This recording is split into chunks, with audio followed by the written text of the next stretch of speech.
एक जंगल में बबली कबूतरी अपने पति के साथ रहती थी। उसका एक बेटा था, उसका नाम बंटी कबूतर था। वो शहर की बड़ी कंपनी में काम करता था। एक दिन उसने टुनटुनी नाम की चिड़िया से शादी कर ली और उसे लेकर अपने घर आया। माँ, मैंने अपने पसंद से शादी कर ली है और आज मैं आप दोनों का आशीर्वाद लेने आया हूँ। बेटा, तुझे हम दोनों का आशीर्वाद कभी नहीं मिलेगा।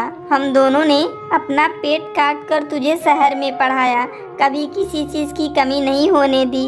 आज जब तू अपने पैरों पर खड़ा हो गया तो अपनी मर्जी से शादी कर ली। तूने हम दोनों का इजाज़त का भी नहीं सोचा। चला जा यहाँ से, मेरा अब तुझसे कोई रिश्ता नहीं। फिर कभी वापस मत आना। आज से हम दोनों मर गए तेरे लिए। माँ जी, ऐसा मत कहिए। पिताजी, आप कुछ कहते क्यों नहीं? आप खामोश क्यों हैं? माँ जी को समझाइए। टुनटुनी चिड़िया का रोने का असर बबली कबूतरी पर बिल्कुल भी नहीं पड़ता। वो अपने बेटे और बहू को भगा देती है। ये सब मेरी वजह से हुआ है जी। मेरी वजह से आपके माता पिता आपसे नाराज हैं। सारा दोष मेरा है। अपने आप को दोष देना बंद करो टुनटुनी। अब चलो यहाँ से, शहर के किराए के घर में रहेंगे। बंटी कबूतर अपनी पत्नी को लेकर शहर आ जाता है और किराए के घर में रहने लगता है। धीरे धीरे 2 साल गुजर जाते हैं। इस बीच टुनटुनी 2 बच्चों की माँ बन जाती है।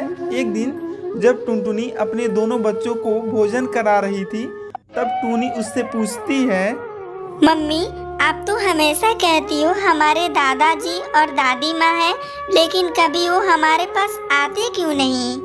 आएंगे बेटा, बस वो हमसे थोड़ा नाराज हैं। इस बार जब तुम्हारी गर्मी की छुट्टियाँ होंगी ना, तो हम लोग तुम्हारी दादी माँ से मिलने चलेंगे।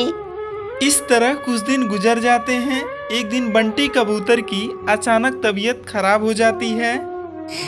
ऐसा लगता है टुनटुनी, अब मैं नहीं बचूंगा। अगर मैं मर गया तो तुम बच्चों को लेकर माँ पिताजी के पास चली जाना, वो तुम्हें माफ कर देंगे।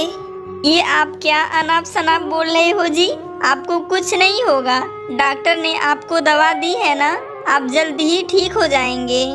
समय बीतने लगता है, लेकिन बंटी कबूतर की तबीयत में सुधार नहीं होता और अचानक एक दिन उसकी मौत हो जाती है। रोती बिलखती टुनटुनी चिड़िया अपना सामान बांधने लगती है। मम्मी, हम लोग कहाँ जा रहे हैं? बोलो। बेटा, मैं तुम दोनों को लेकर तुम्हारे दादा दादी के पास जा रही हूँ। अब से हम लोग वहीं रहेंगे। टुनटुनी चिड़िया अपने बच्चों को लेकर अपने ससुराल पहुँचती है। क्यों रे डायन, तुझे मेरे बेटे को खाकर चैन नहीं मिला? अब क्या हम दोनों को यहाँ खाने आई है? माँ जी, मरते वक्त आपके बेटे ने मुझे यहाँ आने को बोला था। ये आपके पोता पोती हैं, इन्हें लेकर मैं कहाँ जाऊँ? मुझ पर रहम करके अपने घर में थोड़ी सी जगह दे दीजिए। एक काम कर, तू मेरे पोते को मुझे दे दे और यहाँ से चली जा। बबली कबूतरी टुनटुनी से उसके बेटे को छीन लेती है और उसे वहाँ से भगाने लगती है। माँ जी, मैं यहाँ से चली जाऊंगी। मेरा बेटा मुझे वापस कर दीजिए। लेकिन बबली कबूतरी उसके बच्चे को नहीं देती है। हे भगवान, तू मुझे इतना दुख क्यों दे रहा है? मेरा पति भी नहीं रहा और मेरे बेटे को भी छीन लिया। मम्मी, हम कहाँ रहेंगे? तभी टुनटुनी को गीली मिट्टी दिखाई देती है। वो गीली मिट्टी से छोटा सा घर बनाती है। इस तरह टुनटुनी चिड़िया अपनी बेटी टूनी के साथ उस मिट्टी के घर में रहने लगती है। नैनीताल के जंगल में कालू अपनी पत्नी टुनटुनी और बेटी लिटिल के साथ एक छोटी सी मिट्टी के टूटे फूटे घर में रहता था। कालू कौवा बहुत ही गरीब था। वो सारा दिन जंगल में जाकर लकड़ियाँ काटता था और उन्हें पक्षियों को बेचकर अपना और अपने परिवार का गुजारा करता था। इन दिनों कड़ी गर्मी पड़ रही थी। गर्मी के कारण जंगल के हर पक्षी का बुरा हाल हुए जा रहा था। तेज गर्मी के कारण कालू के घर की एक दीवार कमजोर होने की वजह से टूटकर गिर जाती है। ये देखकर टुनटुनी चिड़िया और कालू कौवा बहुत दुखी हो जाते हैं, क्योंकि सारी धूप उनके घर में आने लगी थी। अजी, अब क्या करेंगे हम? हमारे घर की दीवार तो पूरी टूट चुकी है और घर में धूप आ रही है।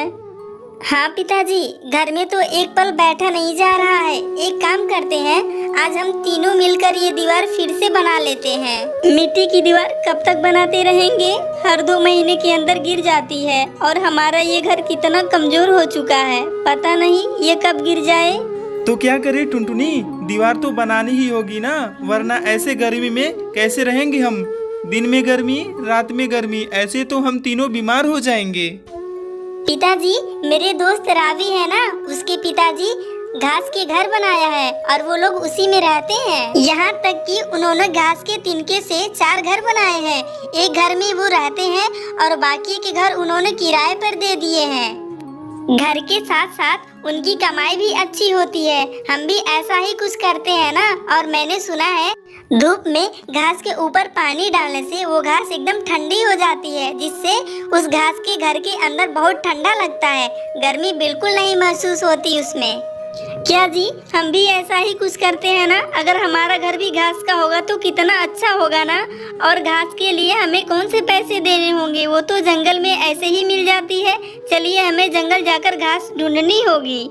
टुनटुनी के कहने पर तीनों उसी समय जंगल की ओर निकल पड़ते हैं। गर्मी के मौसम के कारण सारे पेड़ पौधे सूख चुके थे। जंगल में कहीं पर भी घास के नामो निशान नहीं था। हम तो कितनी दूर आ चुके हैं, यहाँ पर तो कहीं पर घास नहीं है। हरी घास कहाँ से लाएंगे हम? अब हम इससे आगे नहीं जा सकते। यहाँ से थोड़ी दूर पर एक विशाल जंगल है। सुना है वहाँ पर बहुत से जंगली जानवर रहते हैं। वहाँ जाना हमारे लिए सुरक्षित नहीं होगा। क्या जंगली जानवर? अरे बाप रे, नहीं, हम वहाँ नहीं जाएंगे। चलिए हम वापस घर चलते हैं। वैसे भी थोड़ी समय में अंधेरा हो जाएगा। चलो लिटिल बेटा, हम घर चलते हैं। तीनों वापस घर जाने लगते हैं। तभी कालू कौवे के मन में एक बात आती है। लगता है घास ना मिलने पर मेरी बेटी उदास हो गई है। इतनी दुखी लग रही है ये। नहीं नहीं, मैं अपने बच्चे को ऐसे उदास नहीं देख सकता। टुनटुनी, मैं क्या कहता हूँ, तुम और लिटिल घर चले जाओ। देखो अंधेरा भी होने वाला है। आज मैं लकड़ियाँ तोड़ने भी नहीं गया जंगल में, तो मैं यहाँ आ ही गया हूँ तो थोड़ी लकड़ियाँ तोड़ लेता हूँ। इससे बेचकर थोड़े पैसे मिल जाएंगे। तो तुम दोनों घर जाओ, मैं थोड़े समय में लकड़ियाँ लेकर आता हूँ। अरे आप कल आ जाना, अभी तो अंधेरा होने वाला है। रात हो गई तो कैसे घर आओगे? टुनटुनी, इस जंगल में मेरा रोज का आना जाना है। तुम चिंता मत करो, मैं जल्दी घर आ जाऊंगा। कालू कौवे की ये बात सुनकर टुनटुनी और लिटिल घर चली जाती हैं और कालू कौवा जंगल के गहरे हिस्से में चला जाता है। मुझे तुरंत ही कहीं से भी घास ढूंढकर घर जाना होगा। कालू कौवा उस जंगल के हर हिस्से से बखूबी वाकिफ था। उसे पता था जंगल के किस हिस्से पर खतरा है और किस हिस्से पर नहीं। फिर भी बेटी के खुशी के खातिर कालू कौवा जंगल के सबसे खतरनाक इलाके में घुस जाता है, जहाँ कई सारे जानवर थे। कालू उस जंगल में डर डर के घूमता है, पर उसे वहाँ पर घास नहीं दिखाई देती। इतनी दूर आने के बाद भी घास नहीं मिली। ये जंगल के सारी घास आखिर गायब कहाँ हो गई? एक घास तक नहीं है इस जंगल में। तभी एक जंगली बाज कालू कौवे के पीछे लग जाता है। कालू उस बाज को देखकर जल्दी से भागता जाता है। बाप रे, ये जंगली बाज मेरे पीछे कैसे पड़ गया? इसने मुझे पकड़ लिया, मैं तो मारा जाऊंगा। कहाँ भागूं? आगे तो पूरा जंगल ही जंगल है। कालू तेजी से भागता जाता है। डर के कारण उसे उड़ा भी नहीं जा रहा था। तभी वो छोटे से घास के गड्ढे के अंदर गिर जाता है। घास में गिरते ही कालू वहीं पर बेहोश हो जाता है। जब उसकी आंख खुलती है तो वो देखता है कि उसके घर के पेड़ के नीचे उस घास के ऊपर पड़ा हुआ है और उसके पास टुनटुनी और लिटिल दोनों खड़े उसे देख रहे थे। टुनटुनी भागो, वो जंगली बाज आ जाएगा। ये क्या बोल रहे हो आप अपने घर में हो कालू जी?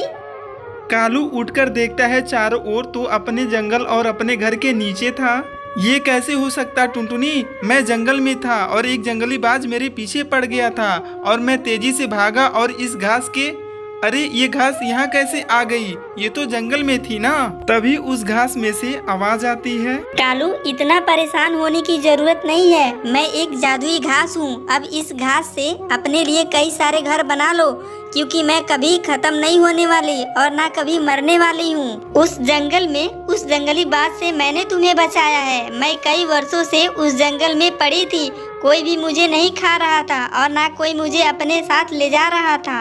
और जैसे ही तुम हमारे ऊपर आकर गिरे, मैं झट से तुम्हें अपने जादू से गायब कर दिया। क्या तुमने मुझे उस जंगली बाज से बचाया और तुम मुझे यहाँ ले आई? ये बात सुनकर तीनों के होश उड़ जाते हैं। तभी वो तीनों 4 बड़े बड़े आलीशान घर बना लेते हैं। बारिश, तूफान, आंधी से उन जादुई घास से बने घर को कोई फर्क नहीं पड़ता, क्योंकि वो घर जादुई घास की बनी होती है और वो तीनों अपने घर में खुशी खुशी रहने लगते हैं।